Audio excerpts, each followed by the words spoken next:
j'ai dû ch j'avais,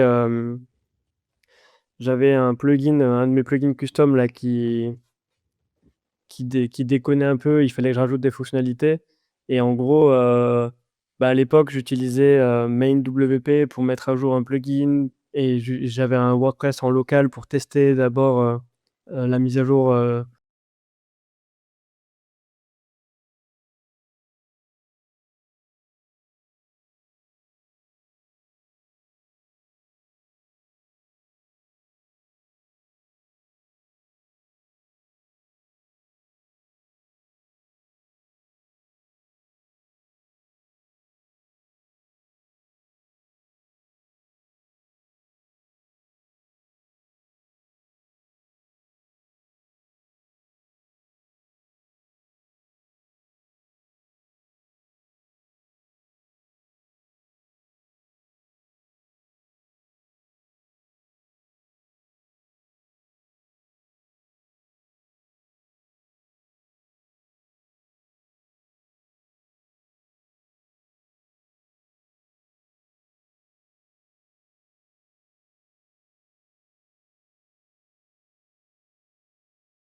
au Bénin, où on veut, heu, qui, à une époque où des gens, par exemple, utilisaient des rédacteurs français, donc du coup que tu payais à des tarifs français, eux étaient passés, à des équipes à Madagascar, Bénin, des pays offshore en général où c'est moins cher et peut-être que eux là, veulent pas faire le cap de passer à l'étape d'après qui est juste de c'est triste, mais en fait remplacer tout le monde par des IA et par, des tools comme Wisewand par exemple, pour de la rédaction. Moi, il y a déjà des gens que j'ai eu en call qui me disaient, «Bah, non, parce que moi, en fait, j'ai mes équipes, je peux pas, les remplacer par du Wisewand» et moi, ce que je leur disais, c'est: «En fait, à la limite, tu les remplaces pas, tu les formes à Wisewand et juste, ils vont faire, 10 fois plus et tu peux les garder et juste scale», tu vois? Et il y en a, bon, ils veulent pas ça. Bon, ça, c'était il y a 1 an. Je pense qu'aujourd'hui, heu, j'espère qu'ils ont changé leur fusil d'épaule, sinon, ça va mal se passer pour eux, je pense, pour la suite.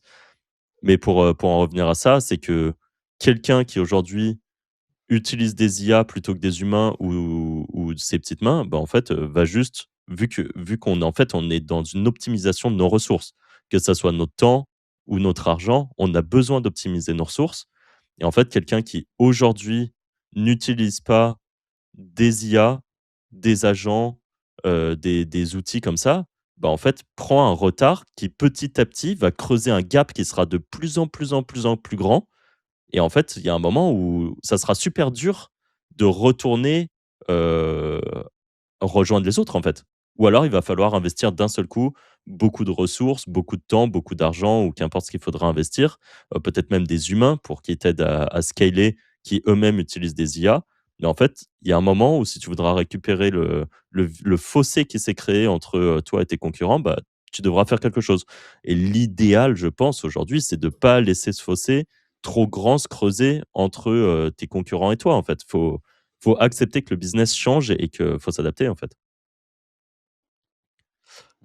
Hem, Mathieu, j'en profite du coup parce que ça va un peu dans une suite logique de tout ça. Pour toi, question assez ouverte et comme ça tu peux vraiment être libre de répondre, assez largement à ça, mais c'est quoi pour toi l'avenir de la vente de liens? L'avenir du fait de vendre des liens ou de vendre en tout cas des articles sponsorisés? C'est quoi pour toi l'avenir de ça? L'avenir de ça, bah, je pense que ça va forcément passer par, le géo aussi, on l'appelle comme on veut.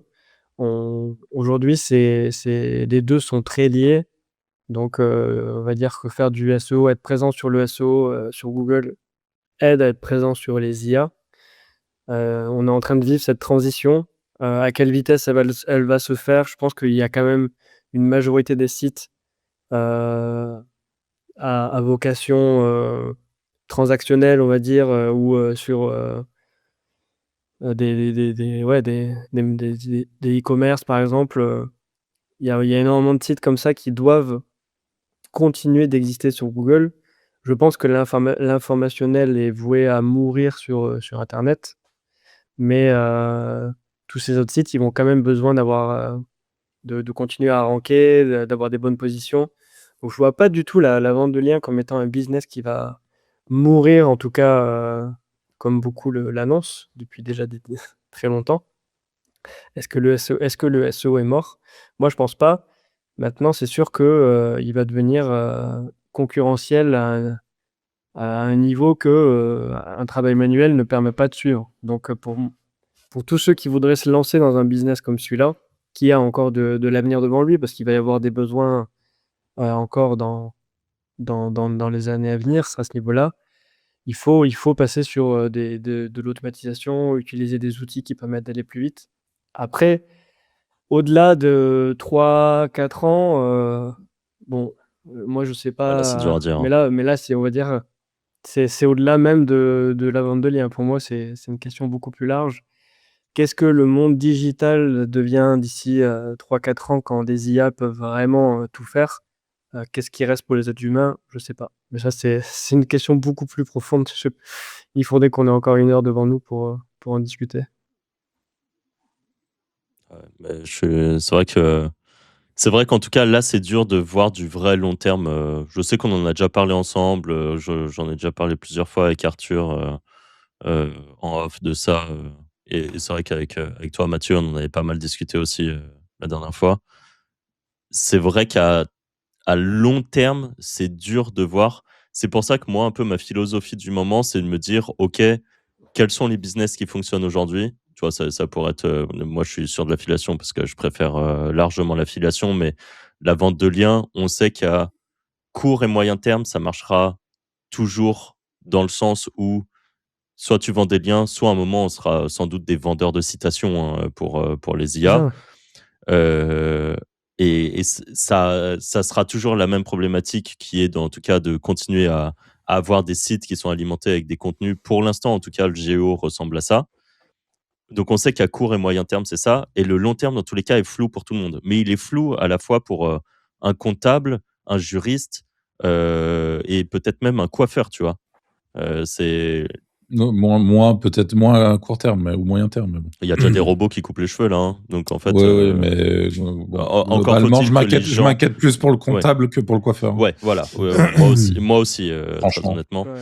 Mais, donc pour ça, mais par contre, du coup, à court terme, en tant que personne qui veut faire du business, bah, faut te dire: «OK, à court et moyen terme, quels sont les business qui fonctionnent toujours?»